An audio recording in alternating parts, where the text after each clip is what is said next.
تخيل يا صديقي تصحى من النوم تلاقي كل حاجة حواليك اتغيرت. الجيران اللي كانت حواليك مش هما الجيران، والحدود اللي كانت بتفصل بينكم اختفت.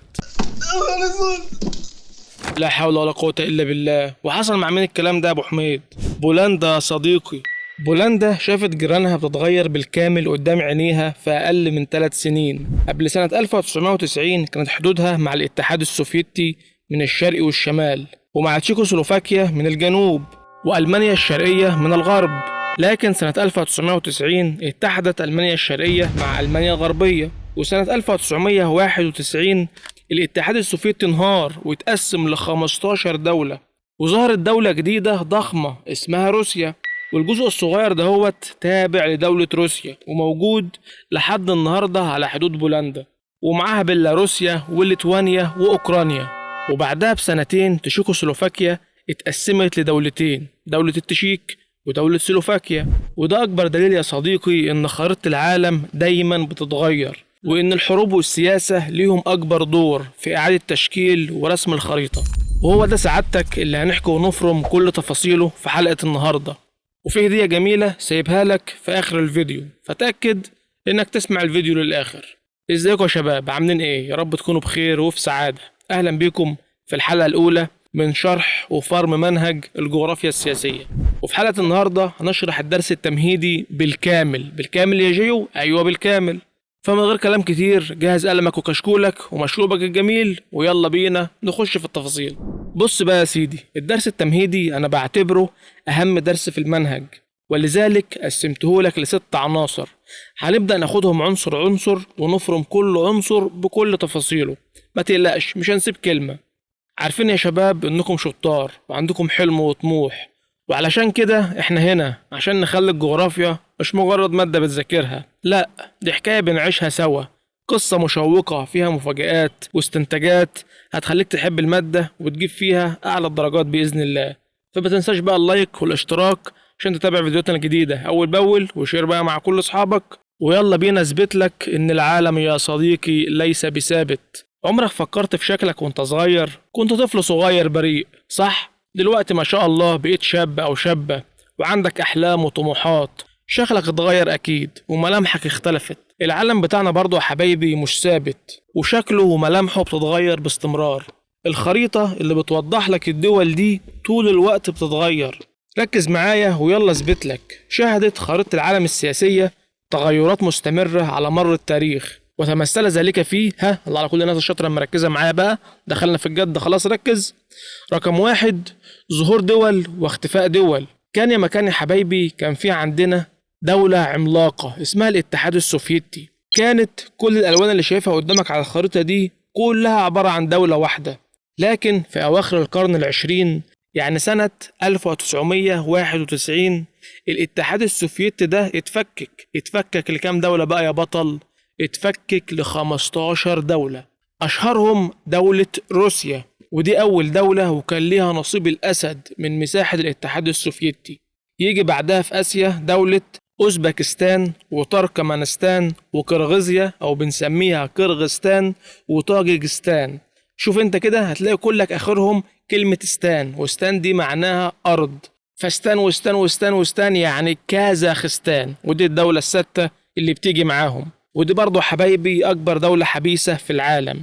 والدول الحبيسة حبايبي معناها إن دولة ما عندهاش أي سواحل لا على بحار أو محيطات، يعني محاطة بالكامل بحدود برية مع الدول التانية. هتقول لي إيه ده؟ ما كازاخستان يا جيو هيت لا حدود على بحر قزوين، إزاي بقى أنت بتقول إنها دولة حبيسة وملهاش حدود لا على بحار ولا محيطات؟ أقول لك برافو عليك يا صديقي، ولكن خد بالك إن بحر قزوين ده بحر مغلق، يعني مش واصل لا بأي بحار ولا محيطات تانية. وأي دولة بتقع على بحر مغلق بنسميها على طول دولة حبيسة. تمام؟ سجل بقى المعلومة دي عندك، هتحتاجها بعدين في أسئلة، وهنتكلم عن تفاصيل أكتر ليها في دروس جاية. يبقى احنا كده قلنا 6 دول من ال15 دولة اللي ظهروا بعد تفكك الاتحاد السوفيتي. يلا نقولهم مع بعض تاني: روسيا وأوزبكستان، تركمانستان، كرغيزيا، طاجيكستان، وكلك آخرهم ستان. يبقى معانا كمان كازاخستان. شفت الكلام راكب على بعضه ازاي؟ عشان تعرف تحفظهم بقى. طيب فين بقى التسع دول الباقيين؟ اقول لك يا سيدي، منهم 3 ظهروا جنب دولة تركيا، وهم جورجيا وارمينيا واذربيجان، ودول يا صديقي بنسميهم دول القوقاز. وفي اوروبا ظهر 6 دول، ها يلا نقولهم مع بعض: استونيا، لاتفيا، ليتوانيا، روسيا البيضاء او بنسميها بيلاروسيا، اوكرانيا ومولدوفيا. وخد بالك يا صديقي ان روسيا وبيلاروسيا واوكرانيا دول بنسميهم دول السلاف، اما استونيا ولاتفيا وليتوانيا بنسميهم دول البلطيق، لانهم خد بالك كده بيطلوا على بحر البلطيق او اللي بنسميه البحر البلطي. طيب ده كان بالنسبة لاختفاء الاتحاد السوفيتي وظهور 15 دولة مكانه. وانا هنا كده يا صديقي ثبت لك اول نقطة، ان في دول ظهرت جديدة على الخريطة. تعال بقى اثبت لك كمان ان في دول بتختفي من على الخريطة. اعوذ بالله، ده الشيطان الرجيم ده ولا ايه؟ جيو بيجي ياخد الدول كده ويختفي؟ لا يا عم، الموضوع مش كده. تعال بس اقول لك امثلة على دول اختفت من على الخريطة. عندك مثلا يا صديقي الدولة العثمانية واتحاد يوغوسلافيا. الدولة العثمانية دي يا صديقي كانت امبراطورية ضخمة جدا، حكمت مناطق واسعة جدا من الأرض. لكن بعد الحرب العالمية الأولى الدولة العثمانية كانت من الدول اللي انهزمت، وبعدين اتفككت لدول صغيرة كده زي ما حصل في الاتحاد السوفيتي. ومن الدول دي تركيا وسوريا والعراق ولبنان وفلسطين وغيرها. وبعد كده فلسطين احتلت، فربنا ينصرهم على عدوهم وعدونا بإذن الله، قولوا أمين. وبكده الدولة العثمانية يا صديقي اختفت. كمان اتحاد يوغوسلافيا. يوغوسلافيا يا صاحبي كانت دولة موحدة في جنوب شرق أوروبا، ضمت شعوب ودول متعددة زي الصرب والكروات والبوسنيين والسلوفيين. لكن في التسعينيات بعد سقوط الاتحاد السوفيتي بدأ يحصل توترات داخل يوغوسلافيا، ونتج عن التوترات دي انفصال الدول عن بعضها، فظهرت دول جديدة زي صربيا وسلوفانيا وكرواتيا والبوسنة والهرسك وكمان الجبل الأسود ومقدونيا. وبكده يا صاحبي اختفى كمان اتحاد يوغوسلافيا ككيان سياسي، وظهرت دول تانية صغيرة. فتخيل بقى يا صاحبي مدى الفرق الشاسع بين الخريطة زمان والخريطة دلوقتي. طبعا زمان كان في دول واتحادات وحاجات مختلفة خالص عن دلوقتي. الخريطة بقى بتتغير ولا ما بتتغيرش؟ بتتغير طبعا. ساعات بقى حبايبي الدول بتعمل العكس، فبدل ما بتنقسم عن بعضها بتندمج مع بعضها وتعمل دول كبيرة. فخليني بقى اتكلم معاك عن رقم 2، اندماج دول مع بعضها وانقسام دول اخرى. زي مثلا يا صديقي عندك ألمانيا، زمان كانت مقسومة لألمانيا الشرقية وألمانيا الغربية، دلوقتي بقت دولة واحدة اسمها ألمانيا. اليمن برضو كانت مقسومة ليمن شمالي ويمن جنوبي، دلوقتي بقت دولة واحدة اسمها اليمن. فاهم حاجة يا صديقي ولا نمت؟ ركز معايا الله يبارك لك، الموضوع سهل واللي جاي مشوق جدا. طيب لما دولتين يندمجوا ويتحولوا لدولة واحدة، ده معناه إن عدد الدول على الخريطة بيقل ولا بيزيد؟ بيقل طبعا، ما الدول اندمجت فالوحدات السياسية قلت. الوحدة السياسية يا صديقي يعني الدولة، أما بقول لك وحدة سياسية أقصد كلمة الدولة يعني. طيب خليني بقى أسأل سؤال لأذكى طالب بيسمعني. لما اليمن اندمجت ايه اللي حصل لعدد الدول المجاورة للسعودية؟ هل عدد الدول المجاورة للسعودية قل ولا زاد؟ اصحى وركز يا صديقي. السعودية كان بيجاورها اليمن الشمالي واليمن الجنوبي يعني دولتين، لكن بعد الاندماج بقى بيجاورها اليمن بس يعني دولة واحدة. يبقى عدد الدول المجاورة للسعودية كده قل ولا زاد؟ قل طبعا. طيب تعال نشوف أمثلة لدول انقسمت يعني اتفككت عن بعضها. ساعات بقى حبايب الدول بتتقسم لدولتين أو أكتر، زي مثلا عندنا دولة السودان، كانت دولة واحدة انقسمت سنة 2011 لدولتين، دولة السودان وهي دولة عربية اللي ناحية الشمال، ودولة جنوب السودان اللي هي ناحية الجنوب دي، ودي مش دولة عربية. طيب فكر معايا كده يا بطل، لما السودان اتقسمت لدولتين عدد الدول زاد ولا قل؟ برافو عليك، لما دولة تتقسم لدولتين ده معناه إن عدد الدول زاد على الخريطة. طيب عندي هنا ربط ذكي جدا لازم تشغل فصوص السفند بتاعتك دي وتفهمه. قلنا إن شمال السودان دي دولة عربية، أما جنوب السودان خلاص بعد الانفصال بقت دولة غير عربية. طب بما إن جنوب السودان أصبحت دولة غير عربية، كده انقسام السودان ده أدى لنقصان مساحة الوطن العربي ولا لأ؟ الإجابة طبعا مساحة الوطن العربي قلت، لأن السودان دي كلها كده على بعضها كانت ضمن الوطن العربي، فلما انقسمت بقى في جزء منها اللي هو جنوب السودان مش دولة عربية، فكده الوطن العربي مساحته قلت. ركز معايا الله يبارك لك يا صديقي، دي أسئلة امتحان. طيب عندك بقى دول تانية اتقسمت زي كوريا الشمالية والجنوبية مثلا، واللي عندهم الراجل ده عارفه؟ واثيوبيا اتقسمت لاثيوبيا، واريتريا واندونيسيا اتقسمت لاندونيسيا، وتيمور الشرقية الحتة الصغيرة دي انفصلت كده عند اندونيسيا لوحدها. طيب تعالى بقى نخش على رقم 3، اختلاف توزيع القوى العالمية باختفاء بعضها وظهور أخرى. ايه ده؟ هي القوى العالمية بتظهر وبتختفي هي كمان؟ دوام الحال يا صديقي من المحال، محدش هيفضل قوي على طول ولا برضه حد هيفضل ضعيف على طول. زمان يا حبايبي كان في قوى عظمى زي الدولة العثمانية واتحاد يوغوسلافيا، دلوقتي غابوا عن الساحة وعن الخريطة زي ما شفنا. طيب مين دلوقتي القوى العظمى اللي بتسيطر على العالم؟ مين يعرف؟ برافو عليك يا اللي قلت الولايات المتحدة الأمريكية. طيب سؤال عاوزك تفكر فيه، تفتكر مين القوى العالمية الجديدة اللي متوقع يكون ليها دور مهم في المستقبل؟ عندنا دول يا حبايبي زي ألمانيا واليابان والصين، الدول دي في المستقبل ممكن تكون كيانات عظيمة زي أمريكا دلوقتي كده. وخليني بقى أختم الفقرة دي بحكاية تثبت لك فعلا إن في قوى عالمية ظهرت وقوة تانية اختفت. أحكي لك قصة بسيطة، قصة الشيوعية والرأسمالية وإزاي القوى العالمية ظهرت واختفت. تخيلوا معايا يا حبايبي، في فترة من الزمن كان العالم بتاعنا ده مش زي دلوقتي خالص، كان مقسوم نصين، فريقين كبار جدا زي فريقين الكورة كده، كل فريق منهم كان ليه زعيمه وفكرته وجيشه الخاصة بيه، وما كانوش بيطيقوا بعض أبدا. الفريق الأول كان اسمه الكتلة الشيوعية أو زي ما بنسميه القطاع العام، وكان فكرهم بيقول إن كل الشركات والمصانع والخير اللي في البلد لازم يكون ملك للحكومة أو الدولة، يعني الدولة هي اللي بتدير كل حاجة، كل الناس بتشتغل وتقبض من الدولة، يعني ما فيش واحد يجي يقول لك انا هفتح بيزنس لحسابي ولا افتح محل كشري وابقى حر نفسي. لا يا باشا، ما كانش عندهم الكلام ده، كل الناس بتشتغل عند الدولة وكل الناس بتقبض من الدولة. المهم الفكر ده قدر يقنع دول كتير بيه زي دول شرق اوروبا، وفعلا دول كتير انضمت ليه وسموا الاتحاد ده الاتحاد السوفيتي، وعملوا جيش عسكري كبير وسموه حلف وارسو عشان يدافع عنهم وعن فكرهم. اما الفريق التاني بقى كان اسمه الكتلة الرأسمالية أو بنسميه القطاع الخاص. دول بقى حبايبي فكرتهم مختلفة تماما، كانوا بيقولوا إن الشركات والمصانع لازم تكون ملك رجال الأعمال وملك الأفراد مش ملك الدولة. يعني أي واحد عنده فكرة، أنا عندي مثلا فكرة هفتح محل بقى ملابس وأحذية وهخرب الدنيا وأجيب حاجات مستوردة وأنت فاهم القصة دي، فأقوم فاتح المشروع وأعيش حياتي. هو ده الفكر الرأسمالي، فكان فكرهم ان الشركات والمصانع لازم تكون ملك لرجال الاعمال والافراد، يعني اي حد عنده فكرة عنده فلوس يقدر يفتح شركته الخاصة ويبقى ليه شغله الخاص.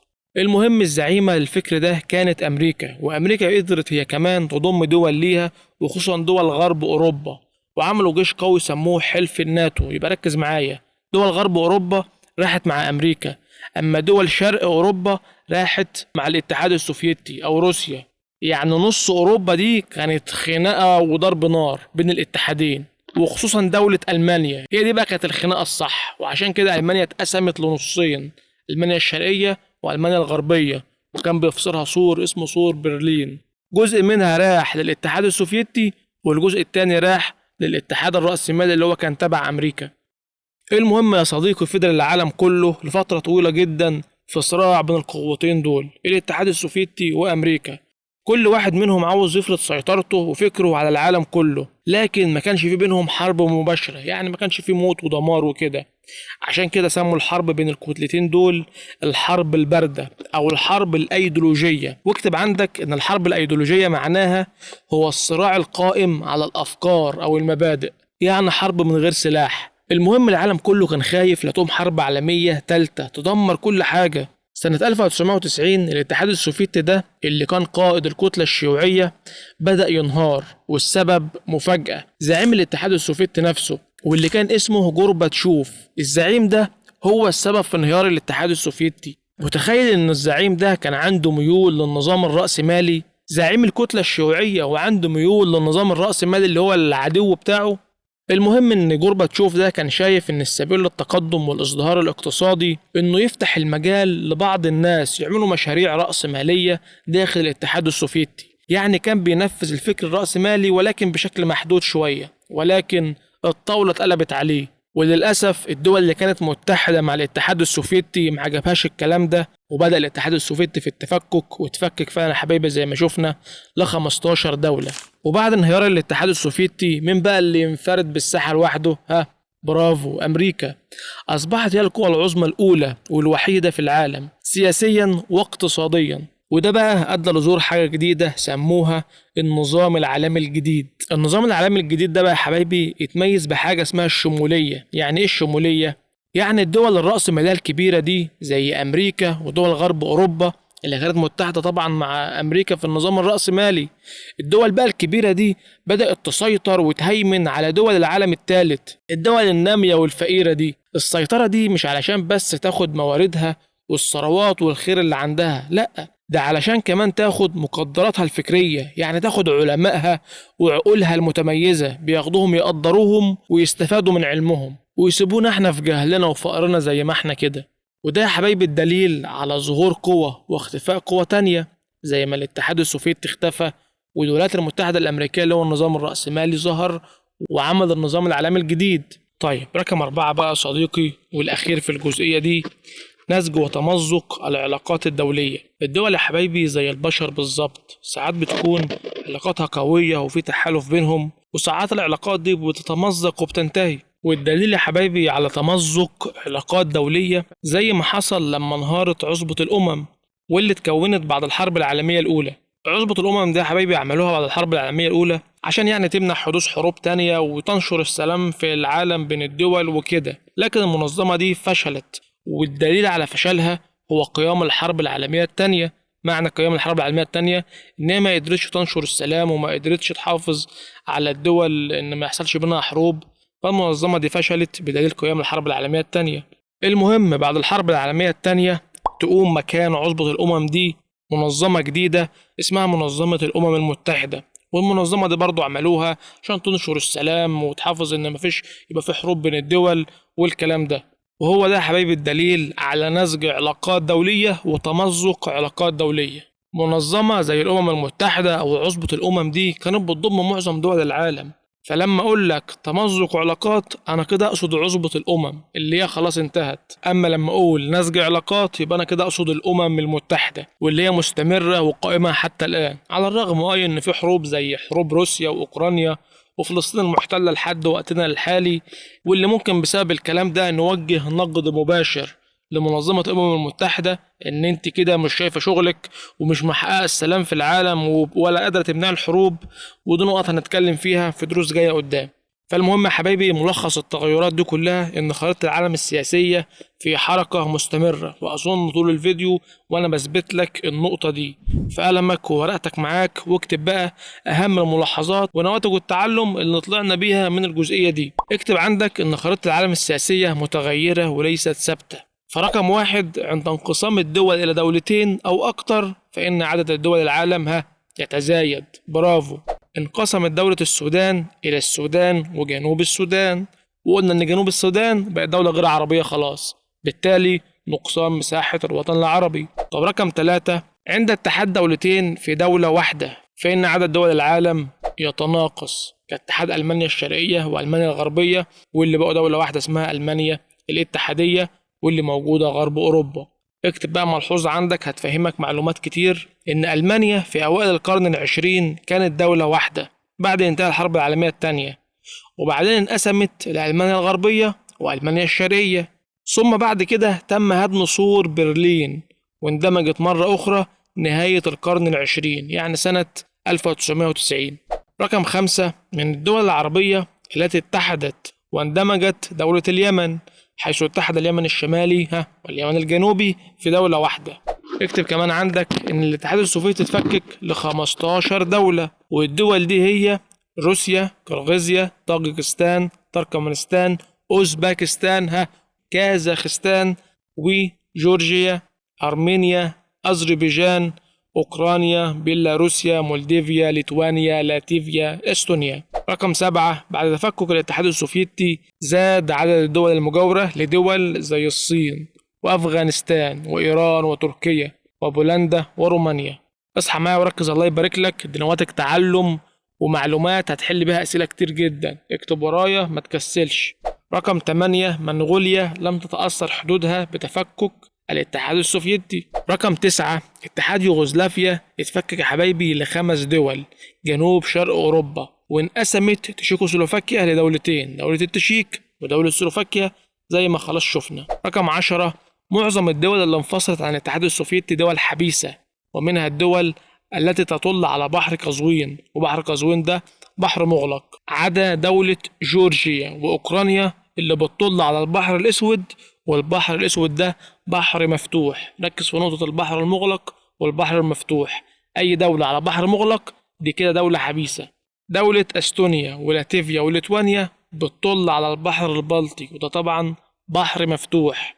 رقم 11، نتيجة تفكك الاتحاد السوفيتي زاد عدد الوحدات السياسية في الجهة الجنوبية الغربية من الاتحاد السوفيتي، أو نقول دولة روسيا بقى لأن خلاص ما عادش في اتحاد سوفيتي بعد التفكك. زاد عدد الوحدات السياسية في الجهة الشمالية من آسيا، كمان زاد عدد الوحدات السياسية يعني الدول يعني من الجهة الشمالية الشرقية من العالم، كمان قل عدد الوحدات السياسية من الجهة الجنوبية الغربية من آسيا اللي هي بين قوسين كده دولة اليمن اللي موجودة في الجهة الجنوبية الغربية من آسيا. كمان يا صديقي زاد عدد دول شرق أوروبا وكمان جنوب شرق أوروبا اللي هي منطقة اتحاد يوغوسلافيا سابقا.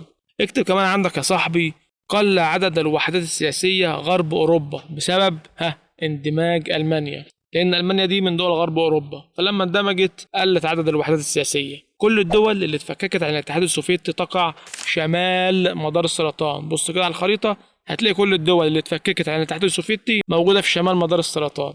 أكتر الدول التي انفصلت عن الاتحاد السوفيتي في امتداد خطوط الطول هي دولة روسيا. بص كده هتلاقي إن روسيا دي أكبر دولة في المساحة وأكبر دولة بيمر فيها خطوط طول. شوف بيمر فيها خطوط طول قد إيه، والكلام ده يا صاحبي هنتكلم عنه بالتفصيل ونفهم تفاصيله في دروس جاية قدام. عندنا بقى يا صاحبي حاجة اسمها المنظمات الإقليمية وحاجة تانية اسمها المنظمات العالمية. عاوزك تفهم الفرق بينهم كويس جدا عشان دي برضو مفاتيح لشرح والحل والفرم كتير جاي قدام. المنظمات الإقليمية يا صديقي هي اللي بتضم مجموعة من الدول تربطهم روابط معينة، زي جامعة الدول العربية والاتحاد الأوروبي ومنظمة المؤتمر الإسلامي. يعني بص هتلاقي إن جامعة الدول العربية دي بتضم الدول العربية بس، اسمها جامعة الدول العربية. الاتحاد الأوروبي بيضم الدول الأوروبية بس. طب منظمة المؤتمر الإسلامي بتضم أكيد الدول الإسلامية بس. فدي كده دول بتربطهم روابط معينة، بتربطهم مثلا العروبة، بتربطهم الإسلام، بتربطهم إن هم دول أوروبية كده. أما المنظمات الدولية فبتربط أي دول في العالم ببعضها، مش شرط تربطهم روابط معينة، زي مثلا عصبة الأمم اللي اتكلمنا عنها والأمم المتحدة اللي موجودة حاليا، دي بقى بنقول عليها منظمات دولية. الدول اللي هي بتضمها مش شرط تكون بينهم روابط معينة. ويلا بينا يا صديقي نختم بقى الفقرة الطويلة اللي فاتت دي بسؤالين وبعدين نشوف هنعمل ايه تاني. السؤال الأول، تتمثل أهم التغيرات التي حدثت على الخريطة السياسية شمال آسيا، هركز، في أواخر القرن العشرين في نقط. هل تناقص مساحة شمال آسيا، ولا تناقص عدد الوحدات السياسية، ولا زيادة مساحة شمال آسيا، ولا زيادة عدد الوحدات السياسية؟ بص يا صاحبي، في أواخر القرن العشرين تحديدا سنة 1991 أهم حدث غير شكل الخريطة في شمال آسيا هو تفكك الاتحاد السوفيتي. وقلنا إن الاتحاد السوفيتي ده كان دولة واحدة كبيرة اتفككت ل15 دولة. معظم الدول دي موجودة في آسيا زي دولة روسيا وكازاخستان وغيره. فطبعا لما دولة واحدة تتقسم ل15 دولة ده يخلي عدد الدول يزيد ولا يقل؟ يزيد طبعا. يبقى الإجابة الصح هنا زيادة عدد الوحدات السياسية. طيب السؤال الثاني، في الخريطة التي أمامك نجد أن معظم الدول التي انفصلت عن الاتحاد السوفيتي تقع في جانبها نهون. هل الجنوب الغربي ولا الشمال الشرقي ولا الجنوب الشرقي ولا الشمال الغربي؟ بص كده على الخريطة. قلنا يا حبايبي ان الاتحاد السوفيتي اتفكك ل15 دولة، فلو بصينا على الخريطة كده هنلاقي ان اغلب الدول دي تقع في الجزء الجنوبي الغربي من الاتحاد السوفيتي السابق، يعني معظم التغيرات حصلت في المكان ده كده على الخريطة. تبقى الإجابة الصح الجنوبي الغربي. طب السؤال رقم 3، كل مما يأتي منظمة إقليمية ما عدا نقط، هل الأمم المتحدة ولا منظمة المؤتمر الإسلامي ولا جامعة الدول العربية ولا الاتحاد الإفريقي؟ افتكر إن قلنا المنظمات الإقليمية هي اللي بتضم الدول اللي في بينهم روابط معينة، زي جامعة الدول العربية اللي بتضم الدول العربية، الاتحاد الإفريقي اللي بتضم الدول الإفريقية. أما الأمم المتحدة لا، دي منظمة عالمية بتضم معظم دول العالم. هتبقى الإجابة الصح هنا الأمم المتحدة هي منظمة عالمية. طب السؤال الرابع، شهدت خريطة العالم السياسية تغيرات مستمرة على مر التاريخ ومنها اندماج دول، فمن وجهة نظرك يظهر ذلك على خريطة آسيا خاصة في الجزء نهون، هل الجنوب الغربي ولا الشمال الشرقي ولا الجنوبي الشرقي ولا الشمال الغربي؟ بص بقى يا سيدي، قلنا ان خريطة العالم السياسية دايما بتتغير باستمرار، وده شفناه في ظهور دول واختفاء دول، انقسام دول واندماج دول وغيره. فمن أمثلة الدول اللي اندمجت قلنا دولة اليمن، واليمن دي زمان كانت مقسومة لدولتين، دولة اليمن الشمالية ودولة اليمن الجنوبية، وبعد اندماجها بقت دولة واحدة. فلو بصيت على الخريطة هتلاقي ان اليمن دي موجودة في الجزء الجنوب الغربي لقارة آسيا، فتبقى الإجابة الصح هنا الجزء الجنوبي الغربي. طب السؤال رقم 5، تصنف القوة الاقتصادية الأولى على مستوى العالم ضمن نقط، هل الدول النامية المتقدمة ولا النامية الحديثة ولا المتقدمة القديمة ولا المتقدمة الحديثة؟ طب أسألك سؤال هنا، هي من القوة الاقتصادية الأولى على مستوى العالم دلوقتي؟ برافو، أمريكا. طب أمريكا دي في قارة إيه؟ أمريكا الشمالية، يعني قارة من دول العالم الحديث. طب أمريكا دي دولة متقدمة ولا دولة نامية متخلفة يعني؟ لا، دولة متقدمة، يبقى خلاص الإجابة هنا أمريكا من الدول المتقدمة الحديثة. طب مثلا لو قال لك مصر، أقول له دولة نامية قديمة، لأن مصر دولة نامية وتقع في قارة أفريقيا اللي هي من قارات العالم القديم اللي هم قارة آسيا وأفريقيا وأوروبا. أما قارات العالم الحديث أمريكا الشمالية وأمريكا الجنوبية واستراليا وأنتاركتيكا، وبين أنتاركتيكا دي ما عليهاش سكان فهي مش مهمة بالنسبة لنا السنة دي أصلا، لأن احنا بندرس الخريطة السياسية عن الخريطة اللي فيها دول وفيها ناس بتعيش وفيها سكان وكده. المهم السؤال اللي بعده، ترتب على تفكك الاتحاد السوفيتي أواخر القرن العشرين، لما الاتحاد السوفيتي اتفكك بقى ده ترتب عليه إيه؟ كثرة عدد الدول المجاورة للصين ولا اتساع مساحة العالم؟ هو العالم مساحته هتزيد أو تقل، الدول بس بتتغير إنما المساحة زي ما هي. طب تقلص دول العالم؟ طب تحقيق التوازن الدولي؟ افتكر إن قلنا في أواخر القرن العشرين الاتحاد السوفيتي اتفكك ل 15 دولة، وده أثر على الدول اللي حواليه، ففي الدول المجاورة ليها زادت، زي دولة الصين كان بيجاورها 12 دولة، بعد التفكك بقى بيجاورها 15 دولة. هتبقى الإجابة هنا كثرة عدد الدول المجاورة للصين.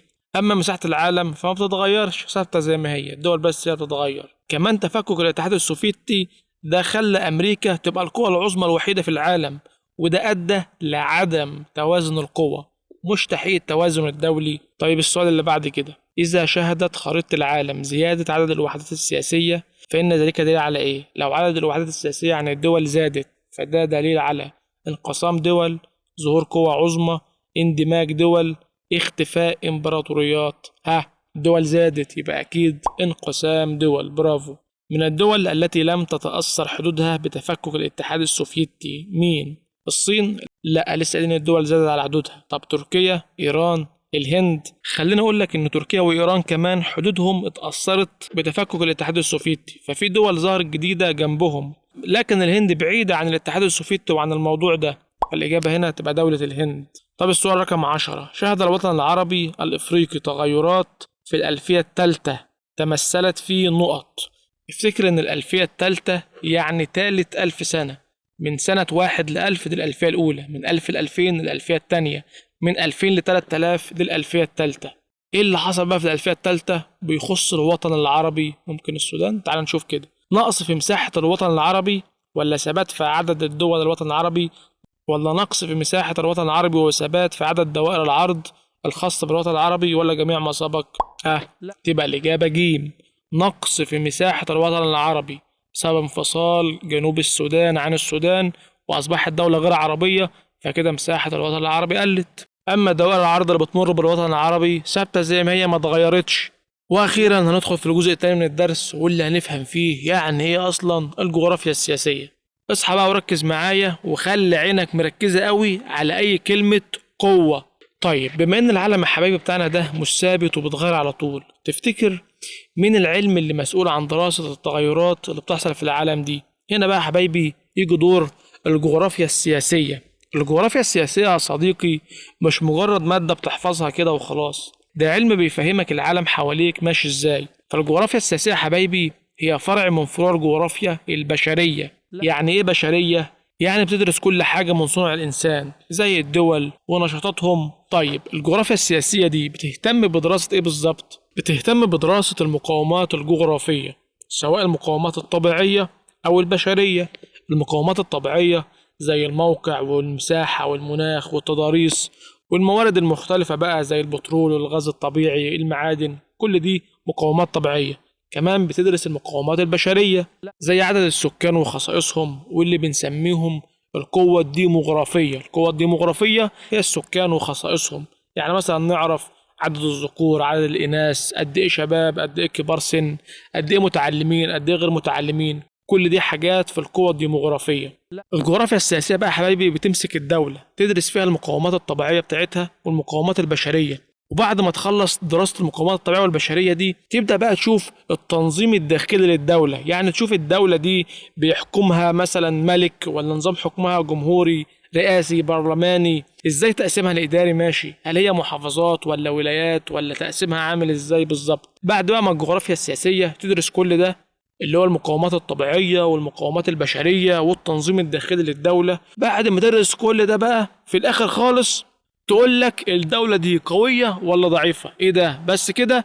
يعني الموضوع ده كله والدراسات دي كلها عشان نعرف في النهاية، او هدف الجغرافيا السياسية في النهاية تعرف هي الدولة قوية ولا ضعيفة؟ بالظبط كده يا صاحبي. وعشان كده في اول الجزئية قلت لك خد بالك من كلمة قوة، لان هدفنا في الجغرافيا السياسية نعرف من الدولة القوية ومن الدولة الضعيفة. طب من خلال ايه؟ من خلال دراسة مقاوماتها الطبيعية ومقاوماتها البشرية وتنظيمها الداخلي. بعد كده اقدر اقرر هي الدولة دي قوية ولا ضعيفة. طيب اديك مثال، لو قلت لك مين اقوى، مصر ولا امريكا؟ اي حد في الدنيا هيقول لي امريكا، اقول لك برافو. طب ما الموضوع سهل اهو، مش محتاج جغرافيا سياسية ولا حاجة عشان اعرف مين الدولة القوية ومين الدولة الضعيفة. اقول لك انت جاوبت عشان خلاص دي معلومة عامة، معروف ان امريكا قوية. اما لو قلت لك مين اقوى، مصر ولا البرازيل، هتتنح ومش هتعرف تجاوب لانك فعلا ما تعرفش. طيب ازاي بقى تعرف؟ لما تستخدم الجغرافيا السياسية، تبدأ بقى تدرس المقاومات الطبيعية والبشرية والتنظيم الداخلي لمصر والبرازيل. بعد كده تقرر وتقول مين أقوى، هل مصر ولا البرازيل؟ والجغرافيا السياسية يا صاحبي علم بيرتبط بعلوم تانية كتير بتستفاد منهم وبيستفادوا منها، زي علم التاريخ. علشان نفهم مثلا الأحداث اللي بسببها الخريطة اتغيرت لازم نرجع لعلم التاريخ. رقم اتنين العلوم السياسية، عشان أقدر أفهم أنظمة الحكم والعلاقات الدولية والتنظيم الداخلي والحكومة بتعمل إيه والكلام ده كله، لازم برضه أربط الجغرافيا بالعلوم السياسية. وفي علوم تانية كتير مربوطة جدا بالجغرافيا. وخلينا نحل سؤالين على تعريف الجغرافيا ده. السؤال الأول، مبادرة حياة كريمة لتطوير الريف المصري تمثل أحد اهتمامات الجغرافيا السياسية. السؤال ده ليه تفاصيل تانية هناخدها قدام، بس فكر معايا وحله. هل العلاقات الدولية ولا المقاومات الطبيعية ولا التنظيم الداخلي ولا التحليل السياسي للقوة؟ مبادرة حياة كريمة دي هدفها تحسين وتطوير الأوضاع جوه مصر، فبتعمل مشاريع مثلا في الريف المصري وغيره. وأي حاجة بتحصل جوه الدولة من تنظيم تطوير بنسميها تنظيم داخلي. والجغرافيا السياسية قلنا إنها بتهتم بدراسة المقاومات الطبيعية والمقاومات البشرية والتنظيم الداخلي للدولة. تبقى الإجابة هنا التنظيم الداخلي.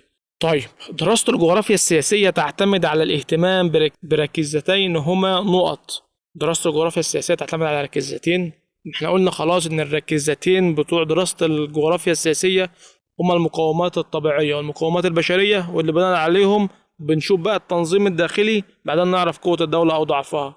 يبقى احنا عايزين هنا في الإجابة حاجتين، واحدة منهم تبع المقاومات الطبيعية وحاجة تانية تبع المقاومات البشرية. فتبقى الإجابة هل المناخ والتضاريس الاتنين طبيعي، مظاهر السطح والموارد البشرية مظاهر سطح طبيعي، موارد البشرية ده بشري، تبقى الإجابة دي صح. طب النظام الرأسمالي والقوة التنظيمية؟ لا، القوة العسكرية وحركة السكان بشري وبشري، تبقى الإجابة الصح رقم ب.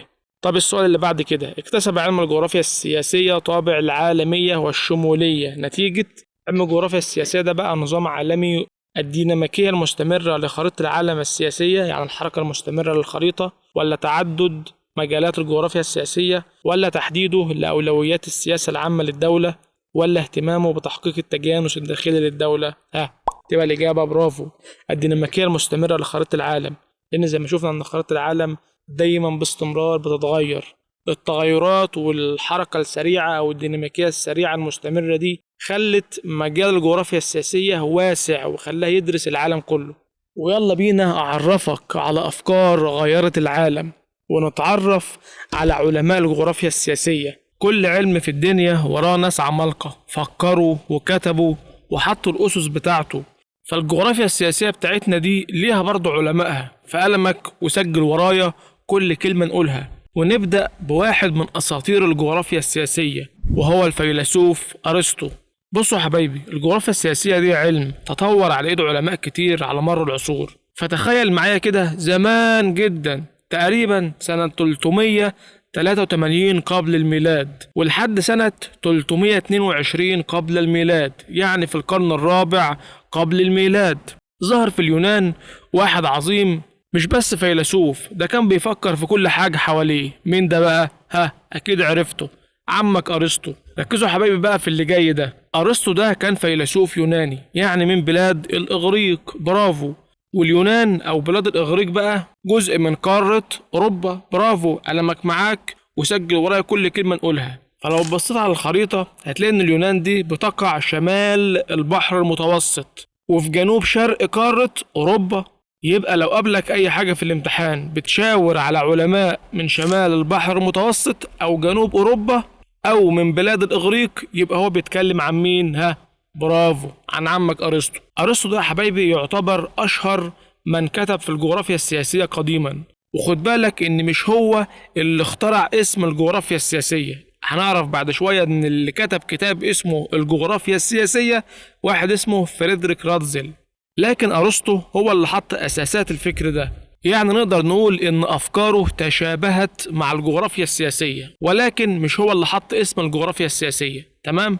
المهم يا صديقي، أرسطو ده ما كانش بتاع جغرافيا أصلا، ده كان فيلسوف، بس قعد مع نفسه كده وقعد يفكر في الدولة وأثر الجغرافيا عليها، وأما ألف لنا كتاب اسمه السياسة، واتكلم في الكتاب ده عن حاجة اسمها الدولة المثالية. يعني إيه الدولة المثالية بقى؟ أقول لك. أرسطو في كتابه اللي اسمه السياسة حدد 5 عناصر، قال لك لو في دولة فيها ال5 عناصر دول خلاص دي بالنسبة لي كده دولة مثالية أو دولة قوية يعني. طيب إيه هم ال5 عناصر دول؟ يلا قولهم معايا. عدد السكان، موارد اقتصادية، عاصمة، جيش، وحدود سياسية. تاني، عدد السكان والموارد الاقتصادية، عاصمة، جيش، وحدود سياسية. هتقول لي ايه ده؟ طب ما اي دولة فيها الكلام ده، اي دولة فيها سكان وفيها موارد اقتصادية وفيها عاصمة وفيها جيش وليها حدود سياسية اكيد يعني، يبقى كده دول العالم كلها دول مثالية ودول قوية. اقول لك لا يا صديقي، ما مش هتفوت ارسطو دي، ما سابش الدنيا عايمة كده، ده حط لك معايير لكل واحدة. يعني مش اي عدد سكان ومش اي موارد اقتصادية،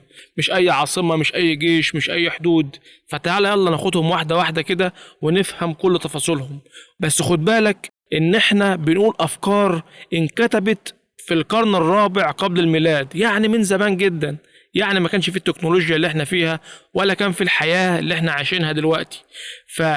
فوانت بتسمع كلام ارسطو تخيل انك عايش في زمنه عشان تقدر تستوعب هو بيفكر ازاي. المهم تعالى نتكلم عن رقم 1، عدد السكان. يا ترى عدد السكان ده مهم ليه عند ارسطو؟ اقول لك يا سيدي. ارسطو قال ان عدد السكان من اهم عناصر قوة الدولة. بس بقى الاهم من عدد السكان، شوف بقى هقول لك المعيار بقى اهوت، مش انا قلت لك هو ما سابهاش سداح مداح، ده حط لكل حاجه معيار. المعيار هنا هو العلاقه والتوازن بين عدد السكان والموارد الاقتصاديه. يعني ايه الكلام ده؟ اقول لك. يعني ارسطو بيقول لك لازم السكان يكون متوازن مع موارد الدوله. يعني لو دوله مثلا سكانها قليلين ومواردها كتير، الدوله دي كده ما تنفعش تكون دولة مثالية بالنسبة لأرسطو. ليه؟ لأن سكانها كتير، مواردها قليلة، فمش قادرين يستغلوا الموارد بتاعتهم. كمان ممكن دولة تانية تطمع في الدولة دي بسبب الخيرات اللي عندها، فدي كده دولة ما تنفعش تكون مثالية. والعكس برضه، لو الموارد قليلة وعدد السكان كتير ما تنفعش تكون دولة مثالية برضه. ليه؟ لأن الموارد مش مكفية السكان أصلا. لازم يكون في توازن بين عدد السكان والموارد عشان تكون دولة مثالية بالنسبة لأرسطو. ولكن في هنا نقد بنوجهه لأرسطو، إيه هو بقى؟ أرسطو حبايبي اهتم بعدد السكان، ولكنه أغفل أو ما تكلمش عن خصائص السكان. يعني مثلا ما تكلمش عن قد ايه ذكور في الدولة وقد ايه ناس، او قد ايه شباب وقد ايه اطفال وقد ايه شيوخ. ما تكلمش عن اللغة، ما تكلمش عن الدين. يعني ما قالش مثلا لو الدولة فيها تنوع في اللغات او الاديان ده هيأثر على الدولة بالايجاب او السلب. ما قالش لو الدولة فيها شيوخ كتير وشباب قليلين ده هيأثر بالإيجاب ولا بالسلب. فأرسطو حبايبي أغفل إنه يتكلم عن خصائص السكان بشكل عام، هو اهتم بعدد السكان بس. طب اصحى وركز معايا، لو جالك في الامتحان وقالك إن في دولة عدد سكانها قليل بس مواردها كتير، الدولة دي كده تتفق مع آراء أرسطو؟ أقول له لا يا باشا ما تتفقش. ليه؟ لأن أرسطو عاوز توازن، عدد سكان متوازن مع الموارد. ولكن يا حبايبي في الامتحان ممكن يلف عليك في السؤال شوية، ما يجيلكش بشكل مباشر كده، فيجي لك مثلا يقول لك ان دولة عدد سكانها كتير والدولة دي بيمر فيها خطوط طول كتير. طب مش معنى ان الدولة بيمر فيها خطوط طول كتير ان الدولة دي كده مساحتها واسعة؟ طب لما المساحة تكون واسعة مش ده كده معناه ان الدولة دي فيها تنوع جيولوجي، بالتالي تنوع في الموارد، يعني مواردها كتير. يبقى انا كده اترجم ان السؤال بيقول لي عدد سكان قليل وموارد كتير، فدي كده برضه لا تتناسب مع آراء أرسطو. ويلا بينا نتكلم عن النقطة رقم 2، الموارد الاقتصادية. يبقى خد بالك وركز معايا الله يبارك لك، لو جاب لك في سؤال إن في دولة مساحتها كبيرة أو بيمر فيها خطوط طول كتير، فده معناه التنوع الجيولوجي للدولة، مساحتها كبيرة ففيها تنوع جيولوجي، ففيها موارد اقتصادية كتير. طب مين اللي اتكلم بقى عن الموارد الاقتصادية وربطها بعدد السكان؟ برافو أرسطو. طيب كمان أرسطو اتكلم عن العاصمة. أرسطو قال إن العاصمة هي نواة الدولة، والدولة يا حبايبي علشان تكون ذو عاصمة قوية لازم العاصمة بتاعتها تكون عاصمة داخلية ليها عمق جغرافي. ليه يا حبايبي؟ عشان تبقى محمية كويس. تخيل كده لو في دولة عاصمتها على الساحل على طول، لو حد عاوز يضربها هيجي في البحر يروح ضارب العاصمة، خلاص الدولة دي كده اتهزمت. هديك مثال، لو دولة عاوزة تضرب دولة تانية مش المفروض انها تقضي على العاصمة بتاعتها؟ مظبوط. طيب دلوقتي لو العاصمة بتاعتي على الساحل على طول، مش اي دولة هتيجي في البحر بالاسطول بتاعها تقوم ضربة العاصمة بتاعتي على طول، فانا كده انهزمت. اما بقى لو العاصمة بتاعتي جوه ذو عمق جغرافي، فالدولة اللي جاية تهاجمني دي لازم تنزل على الساحل وتفضل ماشية ماشية ماشية على الارض بتاعتي لحد ما توصل للعاصمة عشان تضربها. بالتالي انا عندي فرصة كده اكبر ان ادافع عن نفسي واحمي العاصمة بتاعتي واحمي الدولة بتاعتي، صح ولا ايه؟ يبقى مين الدولة الاقوى، اللي العاصمة بتاعتها على الساحل على طول ولا اللي ليها عمق جغرافي؟ اللي ليها طبعا عمق جغرافي. رقم 4 بقى الجيش.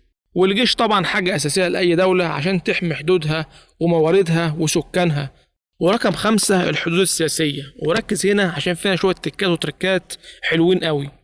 أرسطو حبايبي يأكد على الحدود السياسية المحصنة. يعني إيه؟ يعني أرسطو قالك عشان الدولة تكون قوية لازم حدودها تكون محصنة، يعني الدولة محاطة مثلا بجبال أو قلاع أو أسوار ضخمة تحمي الدولة دي من أي عدو، زي مثلا سور الصين العظيم، ده كان سور كده عاملينه يحمي الدولة من أي حد يدخلها. ولكن يا حبايبي لازم نركز في تركاية هنا لأن دي سؤال امتحان. نظرية الحدود المحصنة دي سقطت، ما فضلتش مكملة خالص. ليه بقى؟ بسبب يا صديقي التقدم التكنولوجي اللي احنا بقينا فيه ووسائل الحرب المتطورة والحديثة. يعني هل يعقل دلوقتي ان جبل مثلا يحمي دولة من صاروخ دولة تانية؟ لا طبعا. فالتطور التكنولوجي والوسائل الحديثة دي اسقطت نظرية ارسطو عن الحدود الطبيعية المحصنة، لان زي ما عارفين اي صاروخ اي طيارة تقدر تعدي اي جبل وتضرب اي دولة. طيب سؤال بقى لأذكى طالب بيسمعني، هل الحدود الفلكية اللي الحدود اللي بتترسم على الخريطة بين دولة وتانية أو خطوط الطول ودوائر العرض، هل الحدود دي بقى تعتبر حدود قوية ومحصنة وتتناسب مع نظرية أرسطو؟ الإجابة طبعا لأ يا صديقي، لأن الحدود الفلكية دي مجرد رسم على الخريطة، ما هيش حد طبيعي زي جبل هيحمي دولة. فركز في النقطة دي عشان دي سؤال امتحان.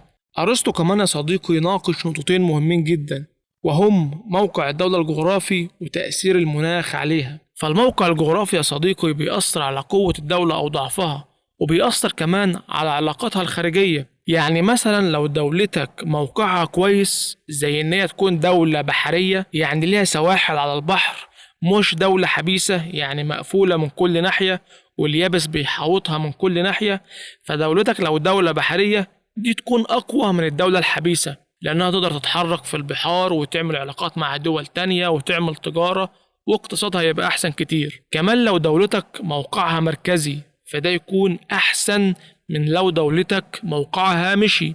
فالدولة اللي موقعها مركزي زي مصر كده قاعدة في نص العالم، تربط قارات العالم القديم ببعضها، آسيا وأفريقيا وأوروبا، فده بيعزز في الدولة التبادل التجاري وبيعزز السياحة والعلاقات مع الدول التانية، فطبعا تبقى الدولة المركزية أقوى بكتير من الدولة الهامشية. طيب كمان أرسطو اتكلم عن تأثير المناخ على الدولة. تخيل كده يا صاحبي لو الجو حر نار أو برد تلج، هل الإنسان هيقدر يشتغل وينتج وكده؟ لا طبعا. طب لو الجو بقى معتدل وجميل زي مناخ البحر المتوسط كده، الناس هتكون نشيطة وتقدر تشتغل وتقدر تنتج. ومعنى كده إن المناخ بيأثر على قوة أو ضعف الدولة. وهنا في ربط مباشر بين 3 حاجات، اصحى وركز معايا: المناخ وقوة الدولة والنشاط البشري. طب بص كمان الحتة اللي جاية دي، مش احنا عارفين ان دوائر العرض هي اللي بتحدد المناخ؟ يعني مثلا الجو بقى حر جدا عند دايرة عرض 0 اللي هي خط الاستواء، وبرد جدا في كل ما نطلع ناحية الشمال او كل ما نروح ناحية الجنوب، فممكن برضو يلعب على الحتة دي، وبدل ما يقولك المناخ بشكل صريح يقولك دوائر العرض. فكل دي تتوافق مع آراء أرسطو، لأن أرسطو اتكلم عن موقع الدولة الجغرافي وتأثير المناخ عليه. فركز الله يبارك لك في التكات والتركات دي. قلمك وورقتك بقى يا صديقي، واكتب ورايا مجموعة من نواتج التعلم والأفكار اللي طلعنا بيها من جزئية أرسطو دي. أول حاجة، شملت آراء أرسطو المقاومات الطبيعية والبشرية وتأثير ذلك على الدولة. رقم 2، أكد أرسطو إن الموارد في حكم العدم إن لم تستغل. رقم 3، عرفت الجغرافيا السياسية قبل الميلاد في البحر المتوسط من جهته الشمالية، بين قوسين كده شمال مدار السرطان. طب هو يقصد مين هنا بقى؟ برافو، يقصد أرسطو، لأن أرسطو من سكان اليونان اللي هي موجودة شمال البحر المتوسط، يعني شمال مدار السرطان، ومن خلاله الجغرافيا السياسية عرفت منذ قبل الميلاد. طيب النقطة اللي بعد كده، يتضح عند تطبيق آراء أرسطو على الخريطة السياسية أهمية الحدود الطبيعية بين قوسين كده كالجبال. طيب النقطة اللي بعد كده، إذا اعتبرنا إن وزن الصين كقوة اقتصادية كبرى ناتج عن وجود موارد ضخمة تتناسب مع الحجم السكاني الضخم، فإننا نعتمد على آراء مين؟ أكيد أرسطو، عدد سكان ضخم، موارد ضخمة، يبقى في كده دولة مثالية. وجهز نفسك يا صديقي للعالم التاني عبد الرحمن ابن خلدون. شد حيلك كده، أنا عارف إن الأفكار كتير والدرس مليان استنتاجات، بس والله هيسهل عليك باقي المنهج كله. عبد الرحمن ابن خلدون بقى حبايبي المفكر العربي المسلم، اتولد في تونس، وتونس دي يا حبايبي في شمال إفريقيا، أو ممكن نقول في جنوب البحر المتوسط. يبقى خد بالك، أرسطو شمال البحر المتوسط، ابن خلدون جنوب البحر المتوسط. وده من أبرز المفكرين المسلمين اللي ساهموا في الجغرافيا السياسية. كتب كتاب وسماه مقدمة التاريخ. يبقى كتاب أرسطو السياسة، كتاب ابن خلدون مقدمة التاريخ. المهم ابن خلدون ده بقى ركز على أهم ظاهرتين في البناء السياسي في العالم العربي، واللي هما القبيلة والمدينة. والقبيلة اللي هم السكان اللي بيعيشوا في الصحراء أو البدو، أما المدينة اللي هم سكان الحضر. وشكل لي قوسين عندك بقى واكتب لي الاستنتاجات ونواتج التعلم دي. اكتب إن تتشابه آراء ابن خلدون وأرسطو بالنسبة للدولة كونها ظاهرة مكانية، حيث تحدث أرسطو عن أهمية موقع الدولة، وتحدث ابن خلدون عن القبيلة والمدينة. وأكتر منطقة حبايبي عبرت عن آراء ابن خلدون تقع جنوب غرب آسيا، وهي شبه الجزيرة العربية. قلنا إن ابن خلدون ده كان عالم مسلم، فركز دايما في أسئلته على العالم العربي، وخصوصا جنوب غرب آسيا. ابن خلدون يا حبايبي يتكلم عن دورة حياة الدولة، فشبه الدولة بالكائن الحي، فقال إن الدولة بتمر بأربع مراحل: النشأة اللي هي بداية تأسيس الدولة، وبعدين الشباب اللي هي مرحلة الاستقرار بقى والقوة، ثم النضج اللي هي مرحلة التقدم والازدهار بقى، يعني أعلى حاجة الدولة بتوصل لها، بعدين الإضمحلال مرحلة الانهيار والتفكك. ولو أنت ولد بقى ومركز معايا هتلاحظ إن دورة حياة الدولة عند ابن خلدون دي مر بيها دول كتير اتكلمنا عنها، زي الاتحاد السوفيتي اللي نشأ وبعدين مر بمرحلة الشباب والاستقرار والقوة، ثم النضج وأزهى عصوره، ثم الإضمحلال والتفكك. صح كده ولا يا حبايبي؟ وبعد شوية هناخد عالم تاني اسمه رادزل. العالم ده برضه كان عنده دورة لحياة الدولة، بس كانت عبارة عن 3 مراحل زي ما هنشوف كمان شوية، مش 4 مراحل زي ابن خلدون. وقلمك وورقتك بقى يا حبيبي واكتب ورايا شوية ملاحظات واستنتاجات هتحتاجها في حل أسئلة عن ابن خلدون. أول حاجة اكتب إن منطقة شبه الجزيرة العربية أكتر المناطق ارتباطا بأفكار ابن خلدون، لأن قلنا إن هو كان عالم مسلم فهيرتبط بالوطن العربي أو شبه الجزيرة العربية. طب رقم 2، ظهور النزعة الانفصالية دليل على مرور الدولة بالمراحل ال4 زي ما ابن خلدون ما قال. ويلا بينا على العالم رقم 3، فريدريك رادزل. وفريدريك رادزل يا حبايبي بيعتبر الميلاد الحقيقي للجغرافيا السياسية. منين بقى الراجل ده؟ الراجل ده كان عالم ألماني ويعتبر الميلاد الحقيقي للجغرافيا السياسية، لأن بقى هو الراجل ده اللي عمل كتاب وسماه الجغرافيا السياسية. إيه ده؟ يعني هو الراجل ده اللي عمل هو ده اللي عمل الجغرافيا السياسية. الراجل ده بقى شاف برضو إن الدولة كائن حي زي ابن خلدون بالظبط، وبتمر ب3 مراحل: مرحلة الميلاد، ثم مرحلة النمو، ثم مرحلة الوفاة. يعني نقدر نقول إن كلامه تشابه مع كلام ابن خلدون، بس ابن خلدون 4 مراحل، أما الراجل ده 3 مراحل. رادزل ده حبايبي بشكل غير مباشر كان سبب في صراعات شكلت الخريطة. رادزل قال إن خريطة العالم السياسية اتشكلت نتيجة الصراعات بين الدول. زمان يا حبايبي كان في بين الدول وبعضها مساحات شاسعة فاضية، فالراجل بيقول إن الحدود اتشكلت نتيجة الصراعات بين الدول، إن مين يقدر ياخد المساحات الفاضية دي ويوسع دولته ويطورها وينمو داخليا. ولكن مفهوم رادزل ده اتفهم غلط، فعلى الرغم إن رادزل كان يقصد بنمو الدولة هو نمو الدولة الداخلي، ما كانش يقصد خالص نموها على حساب الجار إن هو يحتل دولة تانية أو كده. لكن القادة الألمان وتحديدا هتلر فهم أفكار رادزل غلط، واعتبر إن كلمة نمو دي هو توسع على حساب الدول المجاورة. فقام هتلر واخد الأفكار دي طبعا فهمها غلط، وقام محتل هولندا وبلجيكا. وتعالى يا صديقي نحل سؤالين نختم بهم الجزئية دي. يتضح عند تطبيق أفكار أرسطو على الخريطة السياسية، لما طبق أفكار أرسطو على الخريطة السياسية هشوف أهمية وجود الحدود هين طبيعية ولا حضارية ولا خطية ولا إيه. قلنا حبايبي إن أرسطو ركز على الحدود السياسية المحصنة اللي بتميز الدولة المثالية زي الجبال كده اللي بتحمي الدولة، وقلنا إن النظرية دي سقطت دلوقتي عشان تطور التكنولوجي. تبقى الإجابة هنا برافو، الحدود الطبيعية زي الجبال كده. طب السؤال التاني، سبقت الصين العالم بأسوارها وسبقت أوروبا العالم بأفكارها، تنطبق العبارة مع أفكار مين؟ أرسطو، ابن خلدون، رادزل، كيلين؟ بص يا صديقي، لما بنقول أوروبا سبقت العالم بأفكارها على طول بنفتكر أرسطو، لأن أرسطو كان من بلاد اليونان، وبلاد اليونان في قارة أوروبا، وهو أقدم من كتب في الجغرافيا السياسية، ففعلا كده أوروبا سبقت العالم بأفكارها. أما الصين سبقت العالم بأسوارها، لأن الصين عندها سور الصين العظيم اللي هي تشبه الجبال في حماية الدولة، اتكلم برضو عنها الفيلسوف أرسطو، فتبقى الإجابة هنا أرسطو. طب السؤال الثالث، كان لمناخ الكونغو الديمقراطية أثر سلبي على قوتها، تتفق المقولة مع آراء مين؟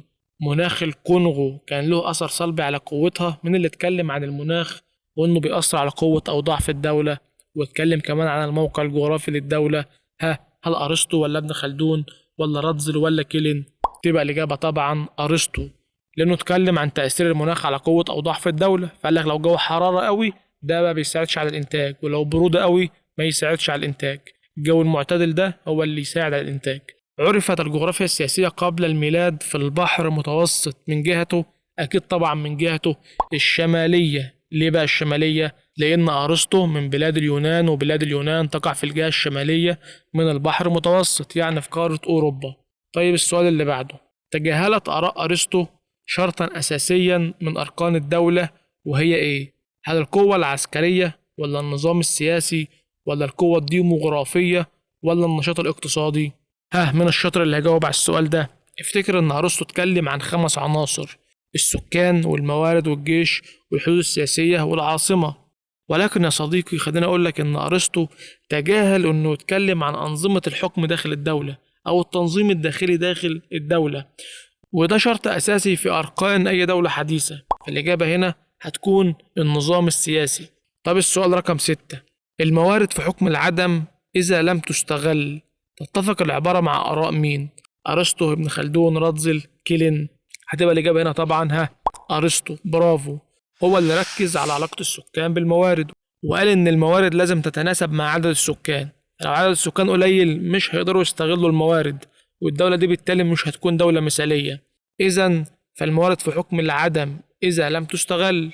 السؤال رقم 7، العالم اللي أكد في دراسته إن الدولة بتنتقل من البداوة إلى الحضارة هو مين؟ من اللي اتكلم عن البدو والحضر؟ ابن خلدون ولا راتزل ولا كيلين؟ برافو، ابن خلدون. هو الوحيد اللي اتكلم على أهم ظاهرتين في البناء السياسي للعالم العربي، وهما القبيلة والمدينة، ووضح إزاي الدولة بتنشأ من تجمع القبائل اللي هما البدو، وبتتطور للمدن أو التحضر. الإجابة هنا ابن خلدون. السؤال رقم 8، من خلال دراستك للخريطتين نلاحظ تباين يعني اختلاف مساحة بعض الدول. طب ده بيتفق مع آراء مين؟ أرسطو، ابن خلدون، راتزل؟ تبقى الإجابة هنا راتزل، اللي أفكاره اتفهمت غلط. افتكر إن الراجل ده قال إن الدولة كائن حي بتمر بمراحل الميلاد والنمو والوفاة، وإن الخريطة السياسية بتتغير نتيجة الصراعات بين الدول، والكلام ده اتفهم غلط. فقاموا واخدين مرحلة النمو، ما هو قال الميلاد نمو ووفاة، خدوا بقى مرحلة النمو دي قال لك بس احنا ننمو بقى على حساب الدول المجاورة. واللي عمل الكلام ده هتلر، احتل هولندا وبلجيكا، ومعنى كده ان في دول مساحتها بتزيد ودول مساحتها بتقل، يعني في تباين او اختلاف في مساحة الدول. يبقى الكلام ده تطابق مع افكار راتزل. طب السؤال التاسع، اي من العلماء يرى ان الدولة مهما طال عمرها لابد ان تلحقها تغيرات؟ مين بقى قال ان الدولة بتتغير؟ 2، ابن خلدون وراتزل. ابن خلدون شاف ان الدولة كائن حي بتمر ب4 مراحل: النشأة والشباب والنضج والإضمحلال. أما راتزل شافها برضو كائن حي بتمر ب3 مراحل: الميلاد والنمو والوفاة. طب السؤال العاشر، نستطيع اشتقاق مفهوم الجغرافيا، ناخد مفهوم الجغرافيا ومقاومات الدولة من خلال إسهامات العالم مين؟ أرسطو، ابن خلدون، راتزل، كيلين؟ تبقى الإجابة هنا أرسطو، لأنه كتب كتاب السياسة وأشهر من اتكلم عن الجغرافيا السياسية قديما، وهو اللي حدد عناصر الدولة المثالية في 5 عناصر. افتكرهم معايا كده: عدد السكان، موارد اقتصادية، عاصمة، جيش، وحدود سياسية. ودي من مقومات الدولة اللي بنتكلم عنها في الجغرافيا السياسية. ويلا بينا يا صديقي على العلم الرابع والأخير، رودليف كيلين، مؤسس الجيوبوليتيك. كيلين ده عالم سويدي، والسويد دي موجودة في شمال أوروبا، وواحدة من الدول الإسكندنافية. كيلين يا صديقي هو أول من أطلق مصطلح الجيوبوليتيك. طيب هو إيه أصلا الجيوبوليتيك ده يا جيو؟ أقول لك يا سيدي، الجيوبوليتيك يا حبايبي هو علم بيدرس تأثير العوامل الجغرافية والاقتصادية والبشرية في سياسة الدولة الخارجية. يعني من الآخر وببساطة كده عشان ما كلكعلكش الدنيا، الجيوبوليتيك علم بيدرس الدولة زي الجغرافيا السياسية بالظبط، بس الفرق بينه وبين الجغرافيا السياسية إن الجيوبوليتيك ده مش بيدرس الدولة زي ما هي كده ويعرف مقاوماتها الطبيعية والبشرية وتنظيمها الداخلي عشان في النهاية يعرف قوتها أو ضعفها. لأ، ده علم بيدرس الدولة عشان يشوف إيه اللي ناقصها، وبعدين يشوف أنهي دولة من اللي حواليه فيها الحاجات اللي ناقصاه دي فيقوم محتلها. فمثلا هصحى وركز معاها هفهمك أكتر أهوت. ممكن تكون الدولة اللي الجيوبوليتيك بيدرسها دي ناقصها مثلا عوامل جغرافية وعاوز يعوضها من دولة تانية، فاكتب عندك ان العوامل الجغرافية اللي ممكن تكون ناقصة دي زي ان الدولة مساحتها صغيرة او جبلية، فيقوم متوسع على حساب دولة سهلية من الدول المجاورة ليه. او ممكن يتوسع عشان عوامل اقتصادية زي ان هو يحتل دولة تانية عشان يحصل على مواردها أو مصادر الطاقة اللي فيها زي البترول، أو ممكن يحتل دولة عشان عواملها البشرية، زي مثلا دولة عدد سكانها كبير فتقوم متوسعة على حساب الدول اللي جنبها عشان تزود مساحتها فتستوعب عدد سكانها الكبير ده. فركز وخد بالك معايا يا صديقي إن الجيوبوليتيك علم عدواني، لأنه علم في أساسه بيعتمد على القوة عشان يحقق أهدافه أو أهداف الجيوبوليتيك بقى. وخليني أقول لك إن الجيوبوليتيك ليها هدفين. الهدف الأول هتحس إنه قريب جدا من الجغرافيا السياسية، أما الهدف التاني هو ده بقى الهدف اللي بيميزه عن الجغرافيا السياسية، أو باختصار كده هو الهدف العدواني. وخلينا اشرحهم لك واحدة واحدة. الهدف الأول اللي هو الهدف الداخلي، وده الهدف المسالم أو المشروع أو اللي هتحس إن هو زي الجغرافيا السياسية كده.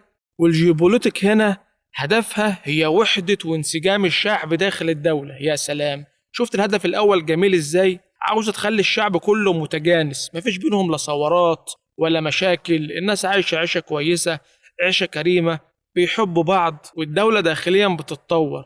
واكتب لي عندك إن الهدف الأول للجيوبوليتيك ده أكتر دولة مناسبة ليه هي الدولة اللي أرضها سهلية، يعني الدولة اللي أرضها مستوية كده ما فيهاش جبال كتير، فالسكان فيها متجانسين وقريبين من بعض، لغتهم واحدة مثلا. فتعالى كده فكر معايا، أنهي دولة يكون فيها تجانس أكتر بين السكان والناس قريبة من بعضها؟ الدولة السهلية اللي أرضها كده كلها حتة واحدة وسكانها بيتواصلوا مع بعض بسهولة ولغتهم واحدة، ولا الدولة الجبلية اللي فيها جبال كتير وكل منطقة فيها شوية سكان منعزلين عن بعضهم، بالتالي ممكن يكون فيها لهجات كتير مختلفة أو لغات مختلفة وطوائف كتير مختلفة؟ قول لي بقى أنهي دولة من دول يكون فيها تجانس أكتر بين السكان؟ أكيد طبعا الدولة السهلية، وهي دي الدولة اللي يتحقق فيها الهدف الأول للجيوبوليتيك. فاصحى كده وركز في السؤال اللي جاي ده. يجي يقول لك الرئيس السيسي بيدعو للوحدة والتجانس بين المصريين، ده يتوافق مع أفكار مين؟ وحدة وتجانس؟ يبقى على طول افتكر رودلف كيلن، وافتكر الهدف الأول من الجيوبوليتيك واللي هو بين قوسين كده الهدف الداخلي. أما بقى حبايبي الهدف الخارجي واللي هو الهدف العدواني والغير شرعي بالمرة، واللي معناه إنك تتوسع خارجيا على حساب الدول الأخرى لحد ما توصل لحدود طبيعية زي جبال. أصبحت الدولة بعد التوسع بيحط بيها جبال فبقت دولة محصنة كده، فاكر كلام أرسطو؟ فكده الدولة بتاعتك بقى لها عمق جغرافي، فأنت كده حصنت الدولة. بس للأسف الكلام ده على حساب الغير، فده طبعا هدف غير مشروع. وتعالى فهمك أكتر الهدف الخارجي ده بمثال. لما روسيا مثلا احتلت أجزاء من أوكرانيا في الألفية الثالثة، افتكر إن الألفية الثالثة اللي هي من سنة 2000 لحد سنة 3000، يعني الألفية اللي احنا عايشين فيها دلوقتي. المهم احتلال روسيا لأوكرانيا بقى في الألفية الثالثة ده يعتبر يا حبايبي تطبيق للهدف الخارجي واللي هو الجيوبوليتيك. كمان محمد علي اللي بتدرسه في التاريخ لما وحد مصر وتوسع في السودان وفي الشام، فمحمد علي بكده حقق الهدفين بتوع الجيوبوليتيك. توحيده لمصر ده الهدف الداخلي، أما توسعه في السودان وفي الشام ده الهدف الخارجي. طب أديك كمان مثال ثالث. عندك هتلر لما حرق اليهود كان عنده أفكار عنصرية متطرفة وتوسع في أوروبا واحتل هولندا وبلجيكا، ما ده برضه يعتبر طبق الهدف الخارجي للجيوبوليتيك. صح كده ولا إيه؟ الله على كل الناس الشاطرة الصاحية ومركزة معايا في مفاتيح الأسئلة الجميلة دي. طيب خليني بقى أسأل سؤال لأذكى طالب بيسمعني. لو أنا اديتك دولتين، دولة زي مصر ودولة زي الكيان الصهيوني ربنا ينتقم منهم إسرائيل، وقلت لك حط لي واحدة فيهم في الجغرافيا السياسية وواحدة فيهم في الجيوبوليتيك، أكيد طبعا هنحط مصر فين؟ في الجغرافيا السياسية، ونحط دولة إسرائيل الكيان الصهيوني ده هنحطه في الجيوبوليتيك. طيب تعالى بقى خلينا أوضح لك أكتر إيه الفرق بين الجغرافيا السياسية والجيوبوليتيك. ركز بقى معايا يا صاحبي عشان اللي جاي ده سؤال امتحان. وجه الشبه بين الاتنين إن الاتنين بيدرسوا الدولة، أما وجه الاختلاف الجغرافيا السياسية بتدرس الدولة ككيان قائم، يعني بتدرس الحاضر بتاع الدولة، فبتدرس مقوماتها الطبيعية والبشرية وتنظيمها الداخلي علشان تقدر تحدد قوتها وعلاقاتها الخارجية. فأقدر أقول هنا إن الجغرافيا السياسية بتتميز بالثبات بين قوسين كده أو بين قوسين كده الاستاتيكي. طيب أما بقى الجيوبوليتيك دي بقى بتدرس تصور لما يجب أن تكون عليه الدولة في المستقبل، يعني يا حبايبي لو حال الدولة مش عاجب الجيوبوليتيك فبتقعد تفكر بقى طب انا احتل مين بقى عشان اعوض النقص اللي عندي في الدولة دي. عاوز مثلا يبقى عنده عمق جغرافي، احتل الدولة نهين جنبي عشان ازود مساحتي ويبقى عنده عمق جغرافي. عاوز معادن وبترول، من الدولة اللي جنبي عندها معادن وبترول احتلها عشان ابقى قوية، وهكذا وهكذا وهكذا. بالتالي الجيوبوليتيك بنقول عليه انه بيتميز بالحركة والديناميكية، لأن الجيوبوليتيك ما درستش الدولة ككيان قائم كده، لأ دي بتدرسها بنظرة مستقبلية. فالدولة كده مش ثابتة زي ما احنا شايفينها دلوقتي، ده احنا عندنا نظرة مستقبلية للدولة. واكتب بقى معايا يا صديقي مجموعة من نواتج التعلم ومفاتيح لأسئلة مهمة جدا. رقم 1، أرسطو وابن خلدون وراتزل وكيلن كانت لهم إسهامات في علم الجغرافيا السياسية، وقد اتفقوا جميعا في دراسة الوحدات السياسية بين قوسين كده الدولة. شهد العقد الثالث من الألفية الثالثة إحياء الفكر الديناميكي على يد دولة روسيا. وخلينا أشرح لك الجزئية دي تاني. الألفية الثالثة حبايبي يعني من سنة 2000 ل 3000، يعني الألفية اللي احنا عايشين فيها دلوقتي، وده عقد 10 سنين. العقد الثالث من الألفية الثالثة يعني ثالث 10 سنين، يعني من سنة 20 لسنة 30. روسيا بقى في الوقت ده احتلت أوكرانيا، واحنا لسه قايلين ان ده بيمثل الهدف الخارجي من الجيوبوليتيك. تختلف الجيوبوليتيك عن الجغرافيا السياسية في السلوك السياسي أو العلاقات الخارجية.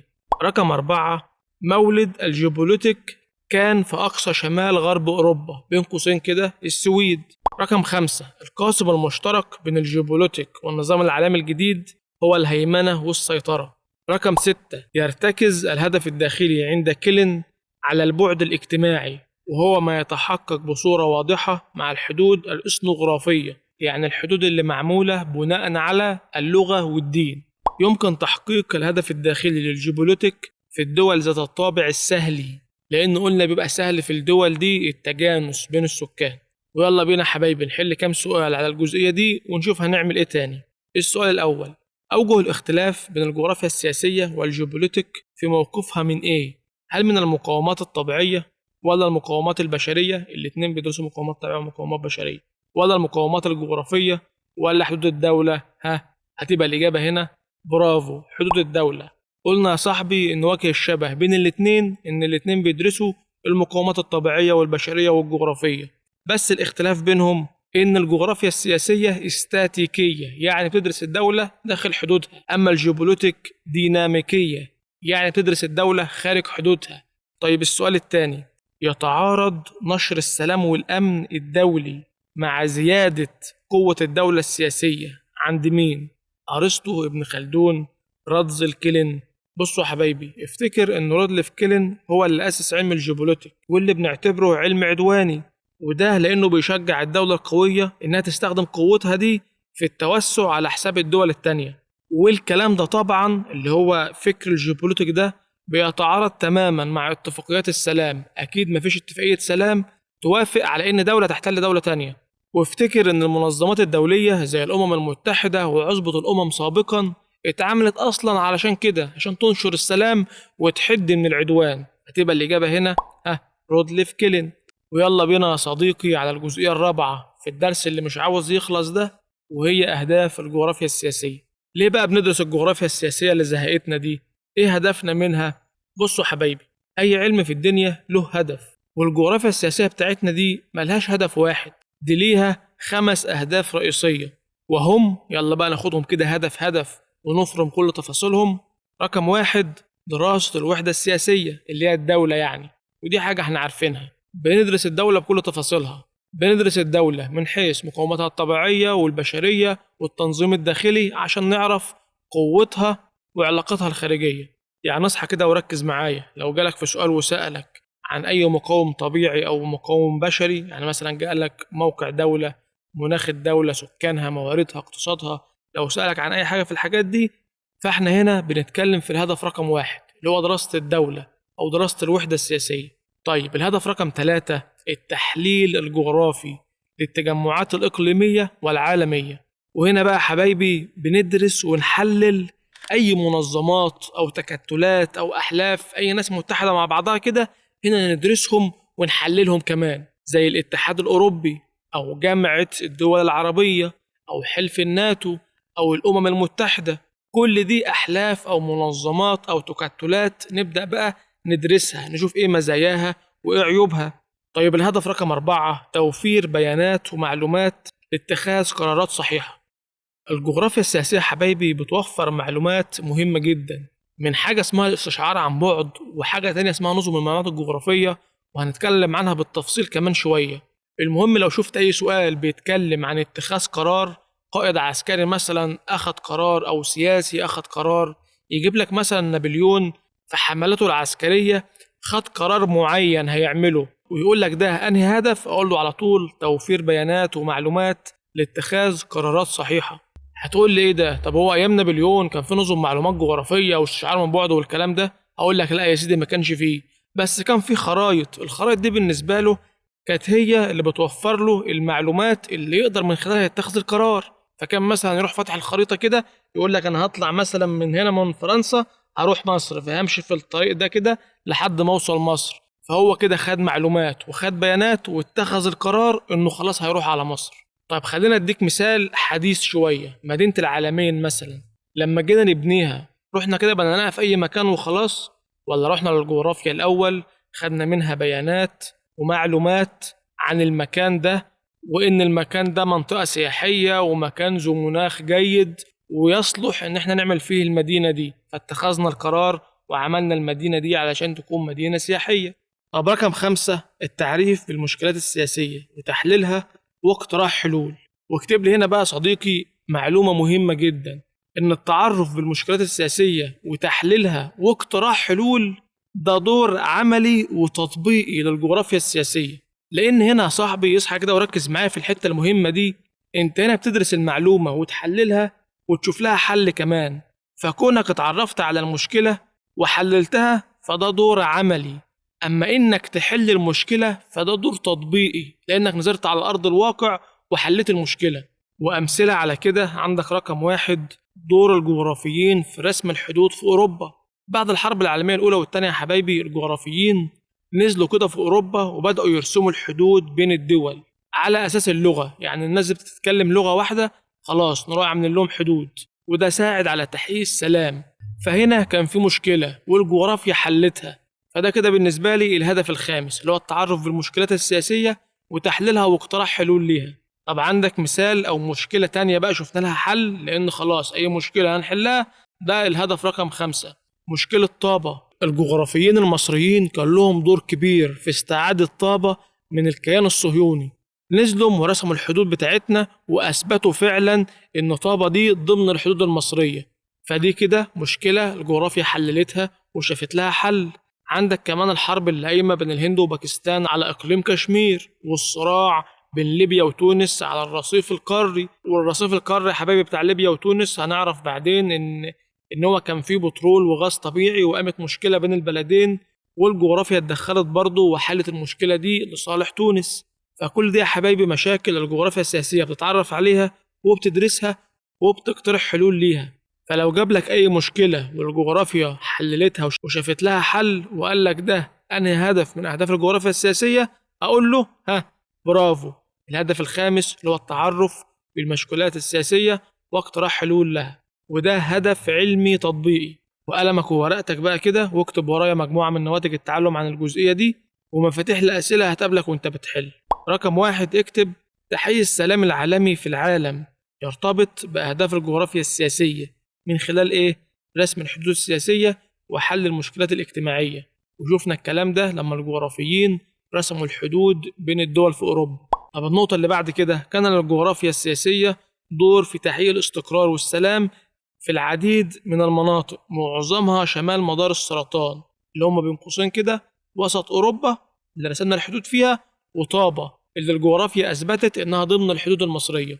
طيب النقطة اللي بعد كده، من أهداف الجغرافيا السياسية التي تمثل الجانب العملي التطبيقي هو خلاص أنت عارف بقى رقم 5، اللي هو التعرف على المشكلات السياسية وتحليلها ووضع حل للمشكلات دي.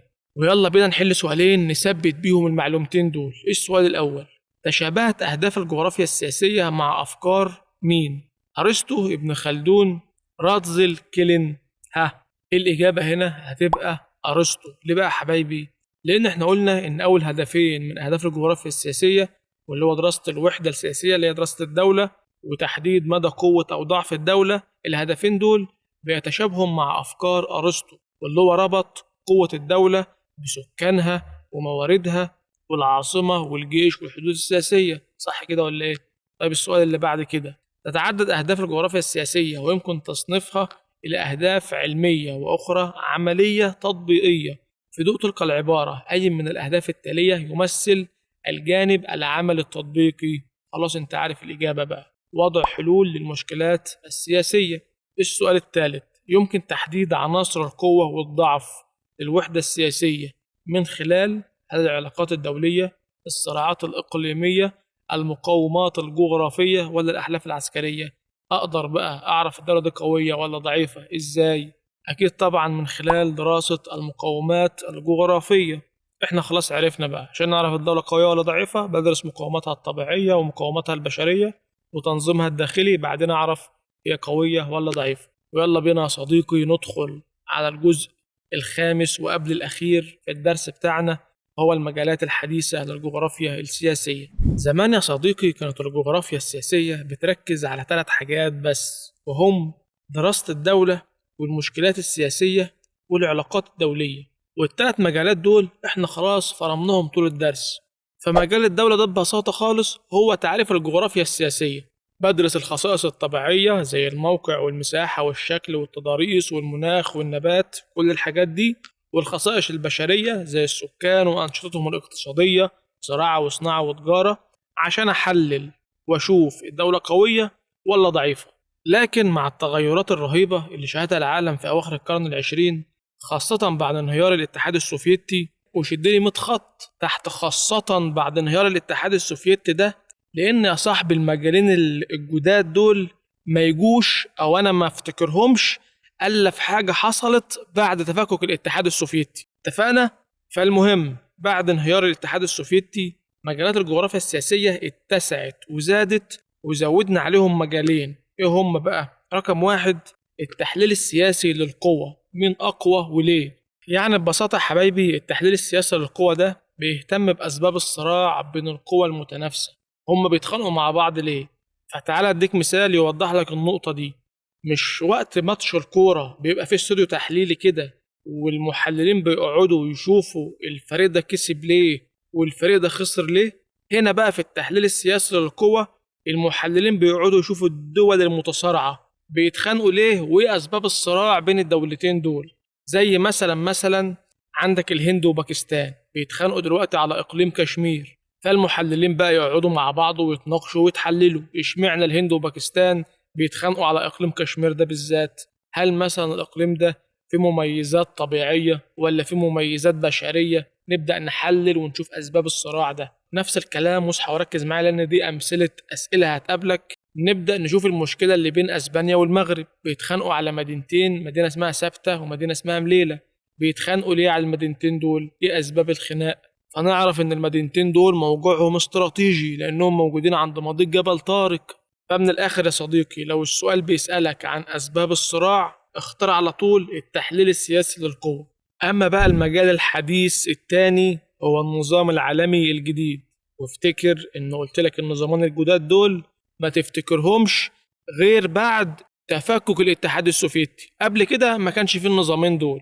ايه بقى النظام العالمي الجديد ده وايه اللي حصل؟ اقول لك. بعد ما الاتحاد السوفيتي اتفكك، مين الدولة اللي بقت مسيطرة على العالم؟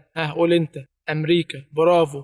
هنا بقى ظهر مفهوم جديد اسمه النظام العالمي الجديد. ما هي امريكا بقى ما بقتش لاقي حد يلمها، بقت هي القوة الوحيدة العظمى في العالم، فهتعمل بقى النظام اللي على كيفها. قامت عاملة نظام وسمته النظام العالمي الجديد. والنظام ده بقى يا صديقي كله هيمنة وسيطرة. طب يا ترى مين هيسيطر وهيسيطر على مين؟ أكيد اللي هيسيطر القوى الرأسمالية المسيطرة على العالم اللي هي أمريكا وحلفائها، بين قوسين كده دول غرب أوروبا.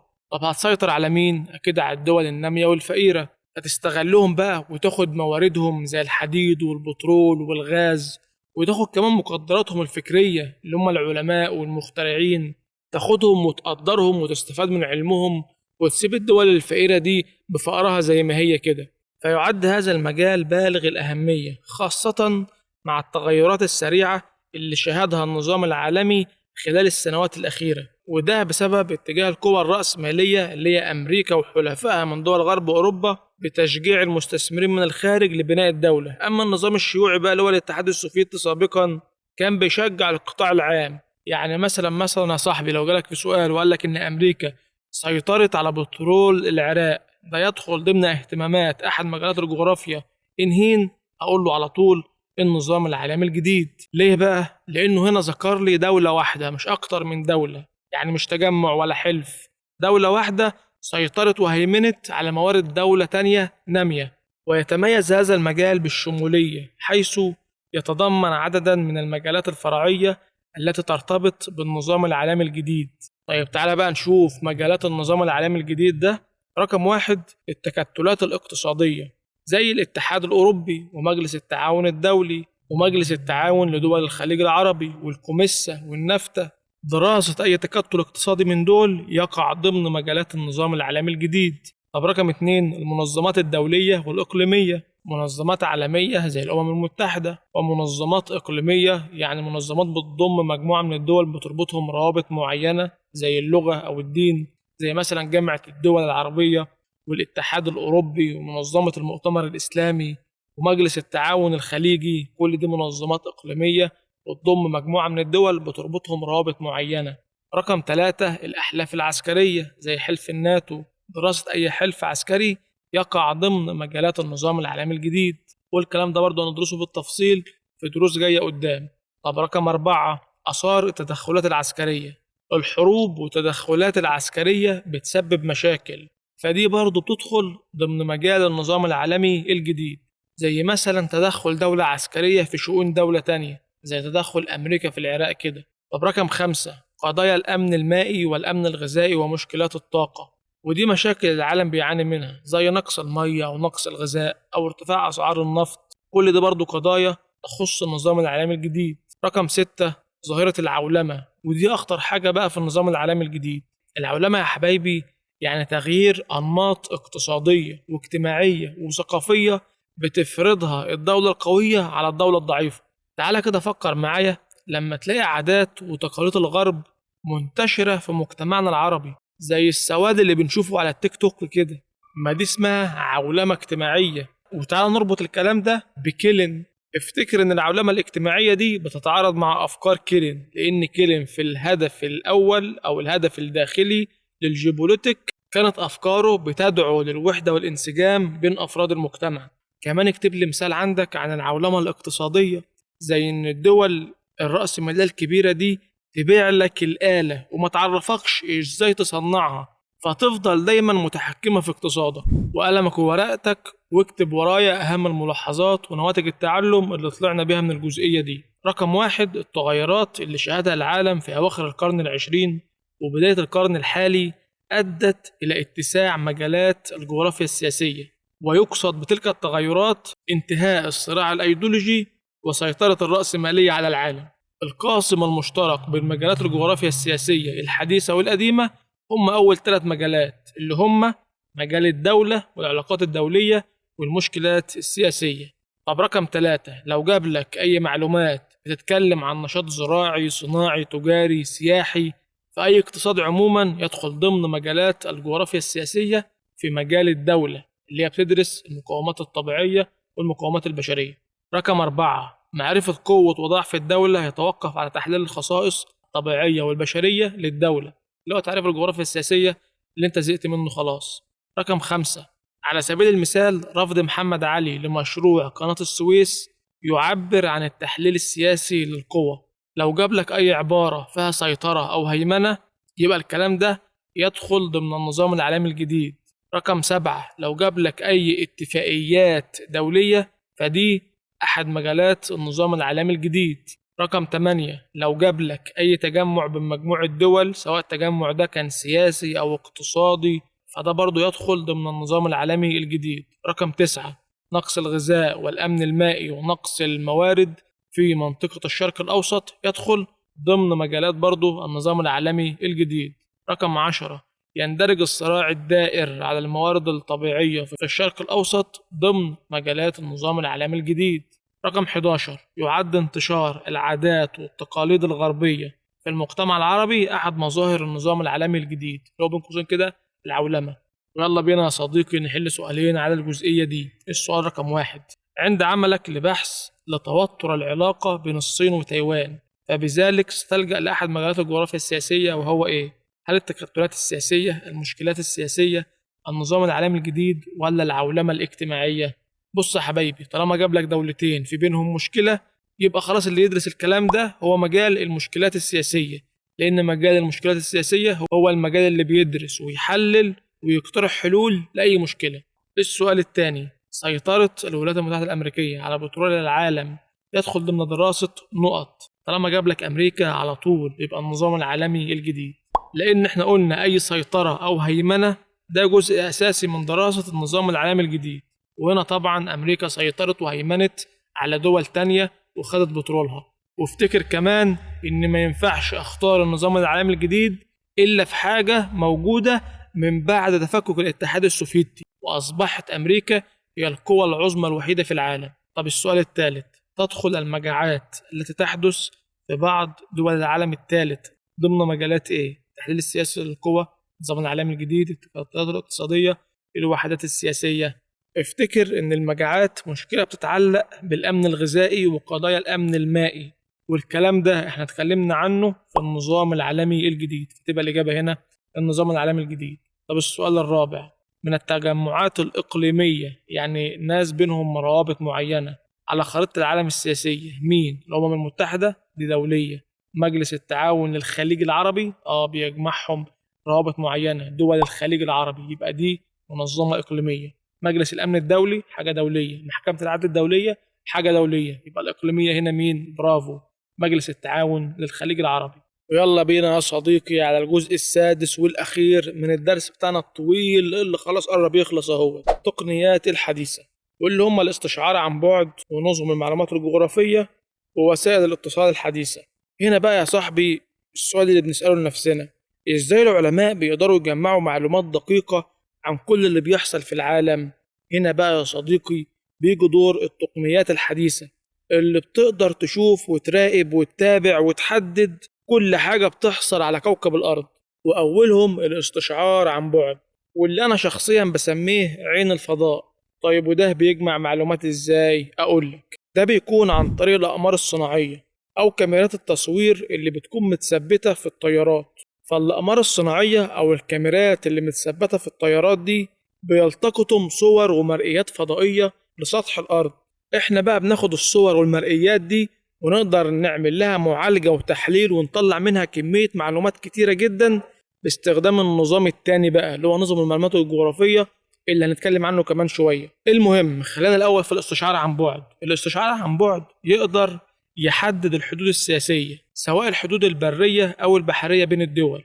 كمان يقدر يراقب مناطق النزاعات، أي منطقة فيها توتر مشاكل يقوم الاستشعار من بعد، الأقمار الصناعية أو الطيارات تصور الكلام ده. بالتالي أنا من خلال الاستشعار عن بعد أقدر أراقب النزاعات اللي بتحصل. رقم 3، مراقبة الممرات الملاحية زي قناة السويس أو المضايق زي مضيق جبل طارق أو باب المندب أو غيره.